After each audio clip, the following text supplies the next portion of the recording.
No matter what military force around the world you may have been a part of, I salute you nonetheless for your service.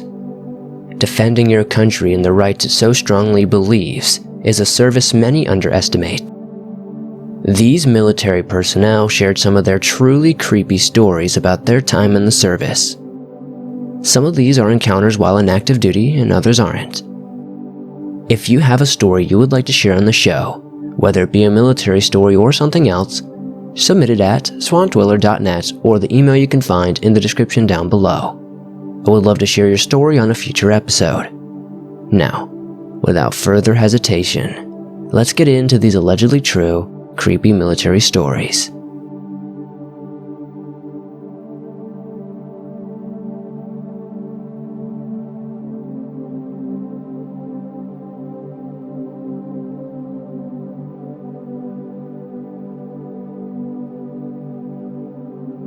Now, my dad was a former US Army, Navy, and later became a biker once he was back stateside for good. He had seen a lot and shared as many of his experience with me as he was able before he passed in 2011. If you don't mind, I'd like to share a few more of them with you. This is a story from my dad back when he was in the Navy. It was close to the end of the Vietnam War, and the ship they had just boarded had seen a lot of combat missions. I will try to tell this story from his perspective as best as I can remember. One evening, I had just finished PT, and my buddy and I were headed to the mess hall by ourselves. We had been walking through the ship, and minus the sounds of the engines far away and the sounds of waves sloshing the side of our ship, all was quiet, since most of our crew was either in the mess, in their quarters, or at their stations on deck. At one point during the walk, we arrived at a multi-level crosswalk with one below and another above the one that we were currently walking on. You can definitely tell when anyone is on or near another. The sounds echo in space. Though tight, it was open. Our crosswalk was a straight shot to the mess hall. As we were walking and laughing, we heard the door behind us open and close. Now this is a heavy metal door. Not one that you can just open without a lot of purpose. We turned and stopped, thinking another one of our squad decided to join us. But there was no one there. Confused, I looked at my buddy and he just shrugged. He turned around to continue on, but before we could take a step, we heard very loud footfalls again. We turned back around and all the sound of the steps, but again, there was no one. The footsteps grew louder, and we began looking at the other crosswalks to see if anyone is there. Nothing. It's such an open space, you would see someone no matter what. When the sounds were about halfway to us, we began to feel the vibrations from those steps on the metal railing and floor. My hair stood up on end. A cold feeling began on the back of my neck. Mind you, I saw combat already in Vietnam as a staff sergeant when I was previously with the US Army. I'd seen some of the worst of humanity out there. There wasn't much that could really frighten me anymore. This was bizarre. Slowly, my buddy and I turned to each other, and in mutual agreement, we both decided we were going to back away from this situation. So, we began backing away. I think once we heard our footsteps out of sync with the others, it became real to us. Like, this is really happening. We took off like a shot. We ran all the way to the end of the crosswalk and burst through the doors into the mess hall with panicked looks directed back at the way we came. One of the naval officers closest to the door started asking us what the heck we were doing causing such a ruckus. Truthfully, we didn't want to say that two seasoned Navy men were running balls to the wall into the mess of fear of being called cowardly. I think the freaked out looks on our faces gave us away since the officer developed a look of understanding. His eyes landed on the doors and we hurried through as he nodded almost solemnly. We knew then that this was not the first time it had happened to someone.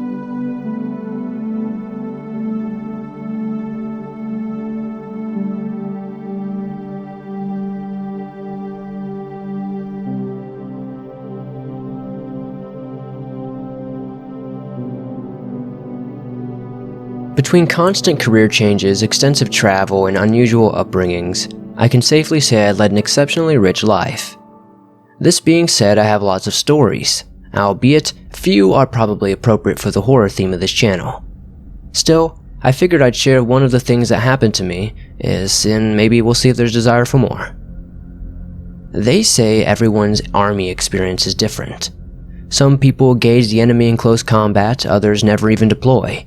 People have different jobs, and really there's no way to sum it up in a single sentence or phrase to people who haven't experienced it. Oddly enough, I feel like the story is the best illustration in my life as to how real the phrase really is. During my enlistment, I was stationed in a base in the Chihuahuan Desert. It was a pretty boring place, with not much besides sand dunes, long stretches of sun-shattered highway, scalding heat, and a plethora of impoverished people surrounding the base. That being said, there wasn't much to do unless you go off post. It was at this duty station where I met my friend Forrest. Forrest was a really great guy. Like myself, he signed up for the army because he legitimately wanted to serve his country.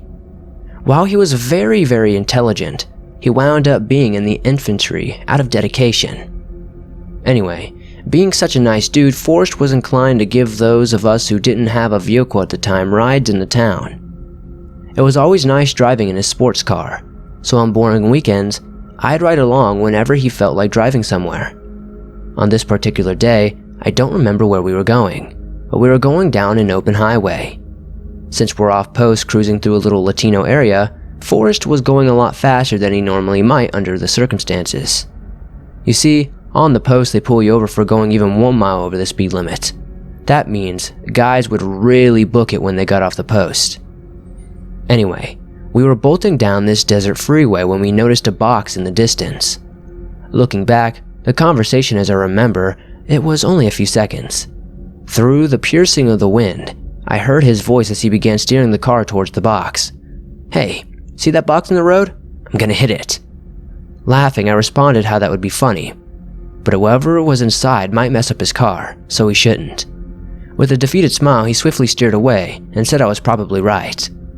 The desert was littered with junk, and hitting it at the speed might not be as much fun as it would seem to, two bored privates.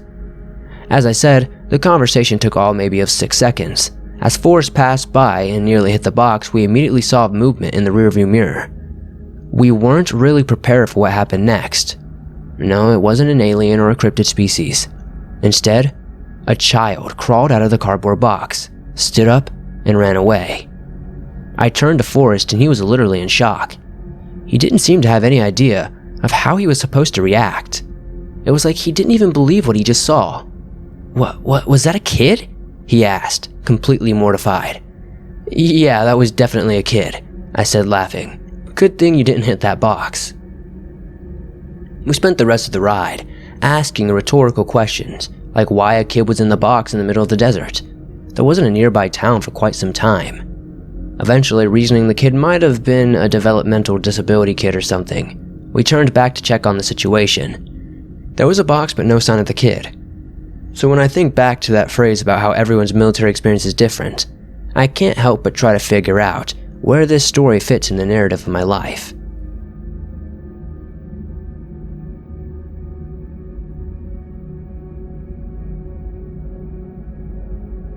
I am a 6-foot female who is now 25. Back in 2013, I decided to enlist in the Navy in order to pay for my college education. I was placed into the job of an aviation ordnance man and was sent to serve on the USS Peleliu. I'll do my best to explain all of this and to those with no military background. The USS Peleliu was an LHA or amphibious assault ship. This is basically one size down from an aircraft carrier, so pretty large, housing about 3,000 people when it's at full capacity. Just a big metal floating city. The top is a flight deck like you see in the movies like Top Gun, but isn't quite big enough for an aircraft that require a runway like jets. These ships launch different types of helicopters and Harriers, fixed-wings aircraft that can take off and land vertically. The amphibious part refers to the fact that the back of the ship opens and floods to launch small boats, typically full of Marines and small trucks. As an aviation ordnance man assigned to the G3 division on the ship, I worked in the spaces down in the deep parts of the ship below the waterline where all the weapons these aircraft would carry were stored. large elevators carry the weapons up to the flight deck to be loaded onto the aircraft. This story took place in 2014 when the ship was out on deployment. We were in the middle of the ocean, thousands of miles away from US soil. I worked the night shift from 7 p.m. to 7 a.m. This meant that most of my shift took place during the darkening on the ship when all the lights that could be seen from the outside of the ship were turned off and switched over to red light, as to not give away our position. So, as I said, I am a female. At the time, I was 21. Also on my shift, there were 3 males around my age and maybe a little slightly older. One other man worked in the office space a floor up from our shop, manning the phone and the desk in the case of an emergency. This was the Palilu's last deployment, as the ship was about 35 years old. There were several ghost stories that would go around, and certain spaces really freaked me out at night. As an example, the small dumbwaiter that carried food from the lower storage spaces up to the crew's kitchen had been out of commission for some time, supposedly because years prior it had malfunctioned and a Marine looked into the shaft to try to see it was gone. As the story goes, while he was looking, the dumbwaiter fell and took his head straight off. There were lots of stories like that. So, on this particular night, we did our turnover with the day shift. We didn't have much to do that night, but we didn't want the day shift guys to know this, or else they would give us their busy work. So while we were waiting for them to finish writing emails home and clear out of our shop, my supervisor said we should all go down to one of the magazines and wait there. Out of sight, out of mind, as they say. So we went down to the magazine. Magazine 10 to be exact. Trying to describe where this is located in full detail would be very difficult for someone who's never been on a ship, so I'll stick with the spark notes. You had to climb down to a fairly out-of-the-way part of the ship that was known as Shaft Alley. It was called this because it was a small room with 4 scuttles on the floor. If you opened any one of them, you would see a ladder that went straight down about 3 stories. If the scuttle was open, you could step right into the hole and fall. It was fairly terrifying. Once you made it down one of these ladders, you would find yourself facing a large door with a high security lock on it. Only the people in my division were authorized to have the key, once they were put on the access list, that is. We had to check out the key from the armory. It was not a space that was just allowed to be walked into, or that anyone who I didn't work directly with would even have the reason to know where it was. Once you opened the door, there were 2 large rooms filling the inventory, and in one of the rooms, there was another scuttle that leads down one deck into another room. Each room had a thermometer in it, and the night shift was responsible for recording the room temperature from each of them every night to make sure space never got too hot for the hazardous material stored down there. So, anyway, we go down to the magazine and close the door behind us. The guys all make themselves comfortable and make casual chit-chat while I put down my backpack in the corner and take down all of the temperatures, so we wouldn't have to come back down later. Once I was done, I sat on the floor, opened up my backpack and started doing homework for a distance college course that I was taking at the time. Somewhere, while I was doing my homework, I fell asleep. I woke up in a panic with drool all over my assignment. Great. I walked between the rooms of the magazine and called out to see if anyone was still there with me, but I was alone. I went back over to my books and started loading up my backpack to leave when I noticed a pair of dark eyes looking directly at me from behind some pallets. For some reason, unpanicked, I said, "Hello?" in a friendly voice. The eyes and the dark figure, they seemed to be attached and darted to another pallet beyond my view. Just when we hear someone enter the room, the main door to the magazine in the other room, I go over to check it out and see Johnson, the kid who works in the office space upstairs during the night shift. Confused, I asked, "What are you doing down here?" He explains that our boss had asked him to take an inventory. As I'm offering to help him, we both hear a crash on the other side of the room where my backpack is and look at each other, totally freaked out. He says, "Who else is down here?" To which I reply, "No one." Just as I say this, out of the other room darts a little girl. She looked about 9 years old and completely unkempt and was wearing a pair of children's pajamas that were about 2 sizes too small. She darts across the room and down the scuttle into the lower space. Just then, I wake up. I'm still in the magazine on my homework, just like before, drool and all. Pretty spooked, I sit up and look around. I'm still alone. While I'm still trying to gain my bearings and shake off the nightmare, I hear someone entering through the main door of the room. I walk over, and wouldn't you know it, it's Johnson. I say, "What are you doing here?" again, but this time I'm shaking. He says, "I just told you, Chief wants an inventory." I stare at him for a second and say, You just told me like a minute ago? I just talked to you? That actually happened." He looked at me like I was crazy and he was like, "Yeah." To this I respond, "Then there's a little girl in the lower?" And just then we hear a blood-curdling scream coming from the lower space. I'm getting goosebumps now just typing it. The scream scares the hell out of me and jolts me awake, alone in the magazine, face drool covered in the assignment again. This time I'm terrified out of my mind, and I've started crying. I run immediately over to the phone on the wall and call upstairs to my shop. My supervisor answers, "Firebomb, Petty Officer Lutton speaking. How may I help you, sir, ma'am, or chief?" I sputter out shakily, Hey, this is Glover, I'm in 10, you guys left me down here." He chuckles and says, "Yeah man, you passed out." I reply, "If I'm not in the shop in 10 minutes, please send someone down to get me." He hesitates, clearly a little annoyed, but he can hear I'm really scared and says, "Okay." I pack my backpack, lock the space, and fly up the ladder like a bat out of hell. When I got to my shop, I told the guys what happened, and they spent the next several days mocking me mercifully over it, joking that I'm a medium and I talk to dead kids in my dreams. I now go to a different space to record those temperatures at night, and Davis goes down to 10. About 2 weeks later, we're all in the shop and Davis goes down to record his temperatures for the night. He had been the worst about making fun of me, so he didn't mind going down to that haunted magazine. This night he comes back to the shop white as a sheet saying, nope, screw that, to himself over and over. Whenever we asked him what happened, he says that while he was climbing down the ladder, he could hear a little girl singing, clear as day. He was so scared he came straight back up and didn't even get the temperatures. He wouldn't go down there alone after that either. This stayed a joke in my division for some time. Then, several months later in the deployment, one of the new guys that had been sent upstairs to work in the office's kitchen for a few weeks comes back. We ask him how his time up there was, and he tells us he met the captain of the ship. From the way he told the story, the captain said hello and asked the new guy what his job normally was, to which the kid answered that he was an ordnance man. The captain said, "Oh, so you work down in the magazines. Have you met the Shaft Alley Sally yet?" The new guy said no and asked the captain who Shaft Alley Sally was. The captain tells him that 20 years earlier the ship had what's known as a Tiger Cruise. This is when family members of sailors got to go out to sea with the ship for a day or two to see what ship life is like. Supposedly on this cruise, there was a young girl, the daughter of one of the officers. The scuttle in the Shaft Alley had been left open and the girl stepped into the hole and fell to her death. The ship was decommissioned in 2015 and sits inactive in Pearl Harbor now.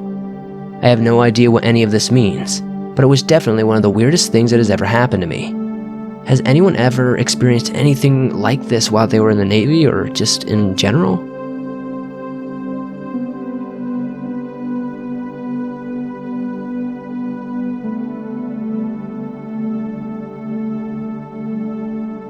Back when I was in the Navy, I was doing my time as a mess crank.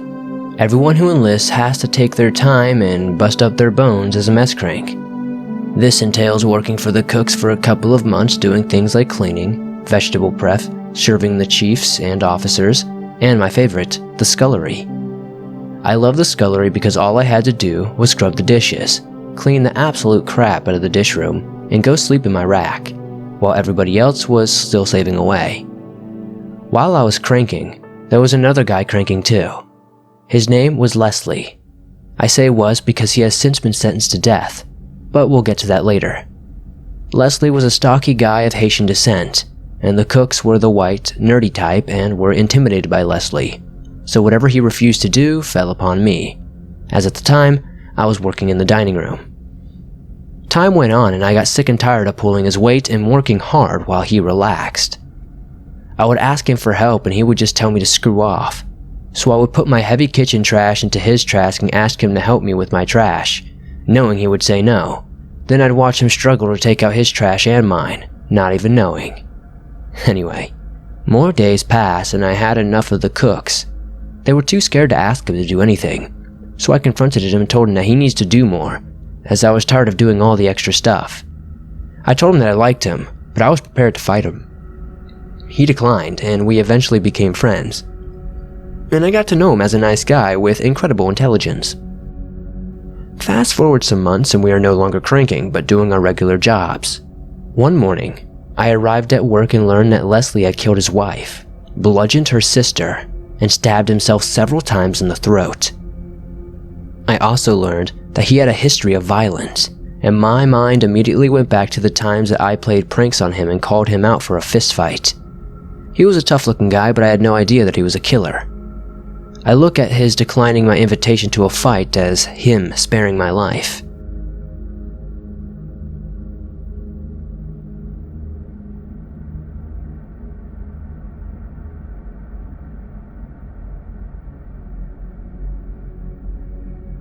I'm not sure how creepy this is, but it definitely involves someone I would never want to meet again. Let's put it that way. After offering my account to the tribunal for the deaths of 4 soldiers, they didn't want to know anything about it. So, maybe you would like to read about it from someone who is actually there.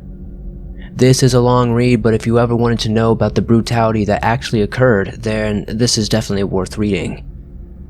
March 1996, I am the age of 16 and joined the British Army. When you join the armed forces in the UK, you start with 10 weeks of basic training, as I was just going to be an army chef. I attended the Pirbright training camp for what I thought would be the worst part of army training. I couldn't be more wrong. Now back then I was super fit and very happy-go-lucky. I took the training even though I was incredibly tough. There was horrible accommodation, bad food, and you ran rugged from 4 a.m. to 9 p.m. every single day. I got through and passed, but I still remember my passing out parade and how proud my mom was watching me in my uniform marching around. After you finish the hell out of boot camp, you go into phase 2, which is your trade training, which depending on what you chose you wanted to be or where you went would be different. For me, as a chef, I was assigned to State Omer Barracks in Aldershot. However, until your phase 2 training started, everyone, no matter the trade, went to the Deepcut Barracks. It was a delightful camp about 1 mile from Pirbright, so only down the road. Initially, I was very excited to be leaving basic training. After all, the food was better. You could have duvets on your bed and the regime was nowhere near as strict as Pirbright. When you first arrive, you were all put into a new arrivals building, sharing a room with 10 others until they decided that what platoon you went to. I assume on the length of time you would be there. So I settled in for the first night. I knew a few of my roommates from my training platoon. My very first night on the camp, I got a glimpse into the realities of what Deepcut was. I woke up at around 1 a.m. because I needed to go to the bathroom. Upon getting to the door, before I could open it, 2 guys in gas masks carrying pillowcases barged into the room. They ran straight to the far bed and proceeded to batter a lad sleeping in the bed with what looked like an outline of helmets and pillowcases. After watching this stunned, I thought I should get help when I noticed the corporal who was in charge of us that night was holding the door open for the 2 guys. He looked hammered and was in hysterics that was unfolding. The assault lasted for probably 30 seconds before they ran out, followed by the corporal at the door, and I could hear them pissing themselves with laughter as they ran down the stairs. After helping the battered lad to the bathrooms, I watched him clean up himself. Neither of us said anything at all. He looked about my age, was probably about 16. What could we do if one of the people in charge was involved and behind this? In the next few days, I came to realize this camp was basically where sergeants, corporals, and officers went if they had failed in their career for punishment. What better people to look after 200 to 300 young impressionable soldiers all between the ages of 16 to very early 20s. They got drunk and did things to us for their own amusement. I had the hope and knowledge it would be okay. You normally spend 1 night, at most 2 weeks there. I would be out of here soon. Day 3, I got called into the sergeant's office. He explained due to the fact that they were short on army chefs, no one wanted to be an heroic army chef, so they were critically short, I had to wait at Deepcut for enough chefs to pass basic training before going on to my next phase. After asking how long, 3 months was the reply. 3 months at this hellhole. I thought it couldn't get any worse. I was very, very wrong. At this stage, I got introduced to my platoon while I was at Deepcut. by my brand new platoon sergeant I will refer to as Sergeant G. He initially sounded very friendly and spoke with a soft Sunderland accent. He started by laying down ground rules, cleaning, etc. It was at this point he warned us about the evil twin. We all laughed, but he wasn't joking. He said if we came across his twin, it wouldn't end well, and left us at that. After speaking to a few of the lads that had been there for a week or so, they reiterated the warning along with "Do not get on Sergeant G's radar, just keep your head down." It was at this point I began hearing rumors of the suicide of a soldier and the involvement of Sergeant G. Apparently, he had made this soldier the target of his evil twin and made his life an utter misery, tormenting him whenever he could. It was a few days after that I personally witnessed the evil twin in action. I and a few lads were in our room when a pigeon flew in through the open window. After several hilarious attempts to shoo the bird out, we failed and the pigeon carried on flying around and landing on lockers. This is when Sergeant G enters the room and asks what's going on. After explaining about the pigeon, he says, "I will show you how to catch him." He then proceeded to jump from the beds in the air to catch the bird. At first this was hilarious and we were all laughing, as was Sergeant G. That is until this went on for at least 30 minutes, maybe more. He just didn't stop, he was relentless. The poor pigeon was probably scared to death at this point and got himself caught by Sergeant G. Now what happened next I will always remember. Sergeant G put the pigeon's head in his mouth and bit it clean off. He then spat the head out onto one of the beds and threw the body out of the window.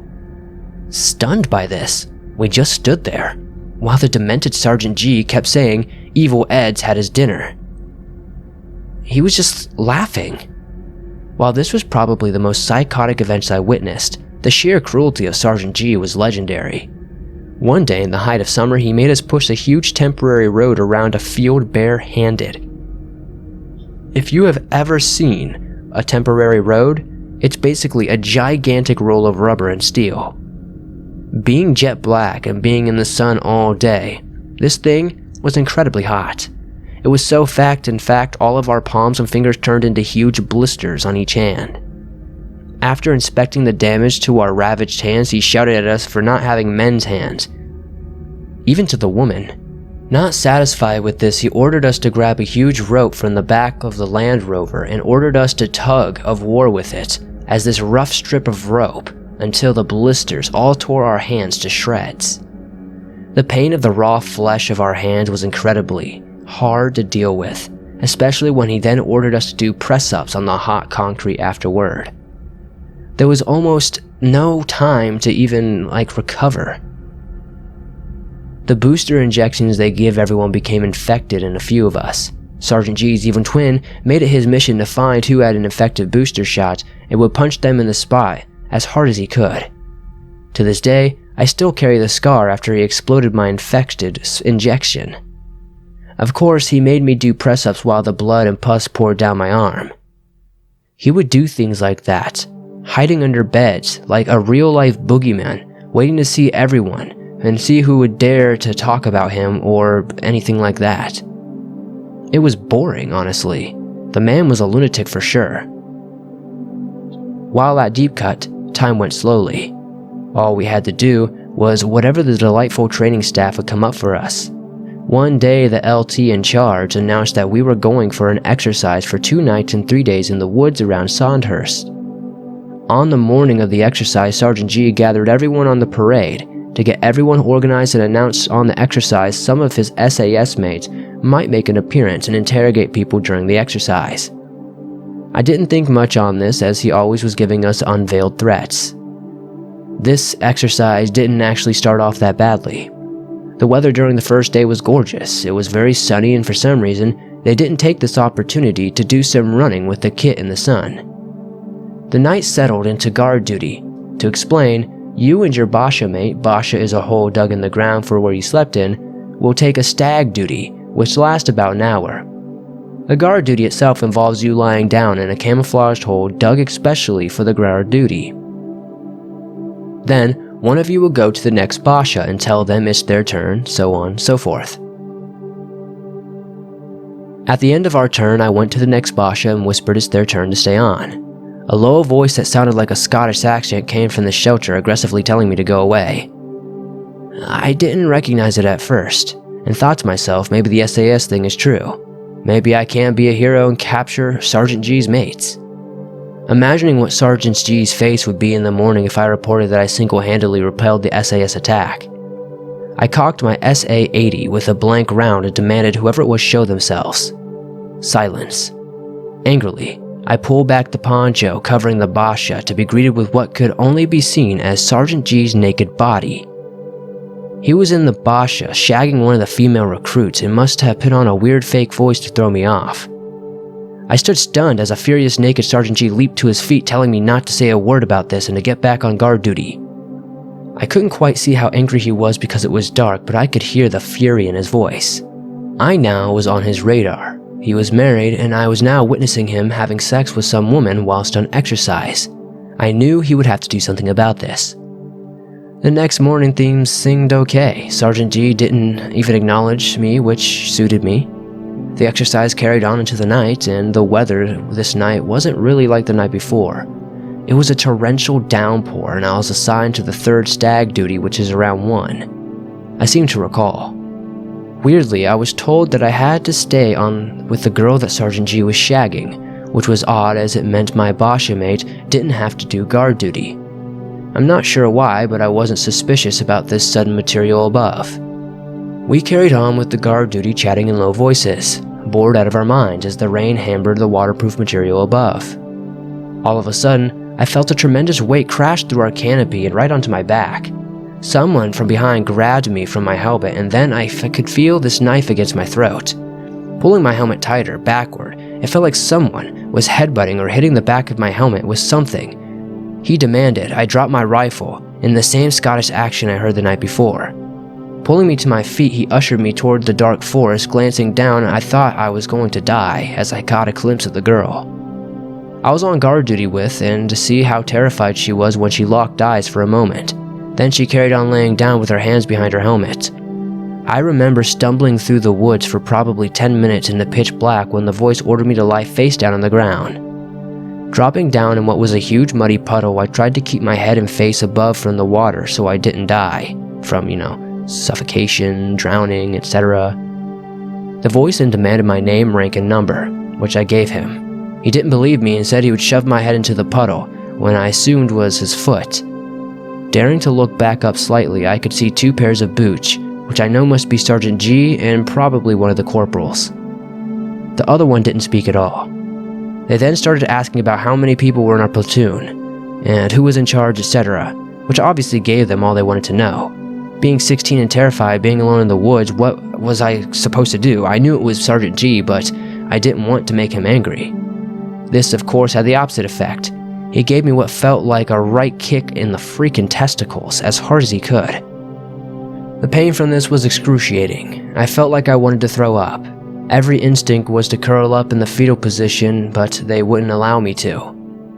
This carried on further for 20 to 25 minutes with them asking things of how great Sergeant G was and other corporals in the platoon to whom was the biggest slag in the platoon. No matter what I answered, it was met with violence like kicks to the ribs. My fingers trod on to the point where I felt thin stick whipping the back of my thighs, and thankfully they got bored and realized they couldn't carry on doing this without actually killing me.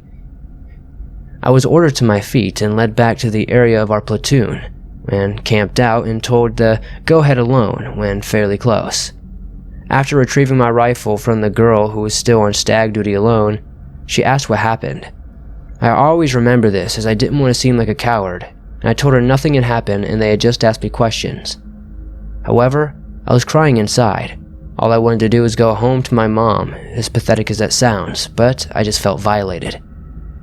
The next morning was the end of the exercises. Sergeant G gathered everyone, after some debriefing mainly about how bad we had done before. He then announced that his mates from the SAS reported that they had interrogated a few people while staring at the whole time. The whole march back, all I could think was how he was going to get me now. Everyone knew what he was like, and without doubt, I would be targeted by him now. The misery was unbearable.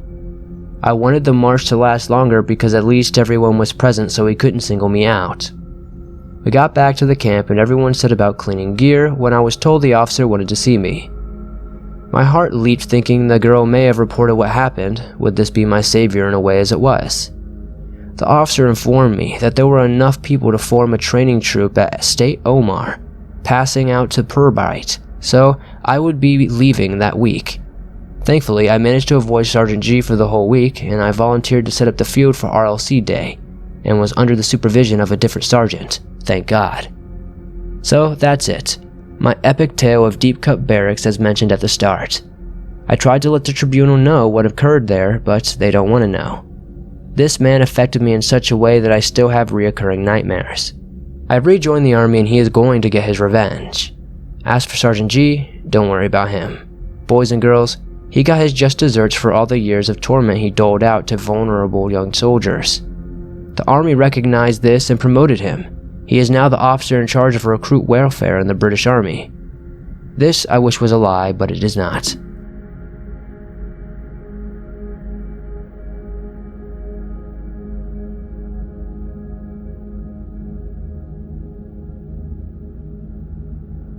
Thanks for watching.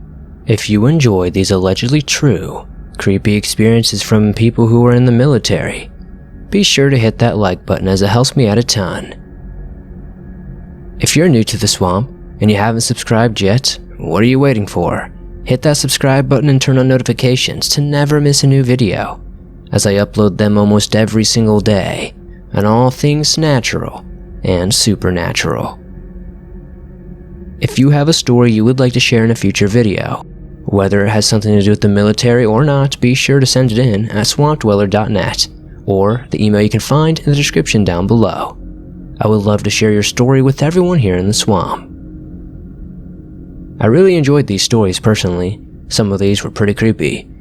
That last one was pretty long-winded, but honestly, that sounds like a really hard time to get through, and I don't know how you could take a butt whooping like that and then just go act like nothing happened. My heart goes out to them. Thank you guys for watching, and I'll see you all soon with another creepy video.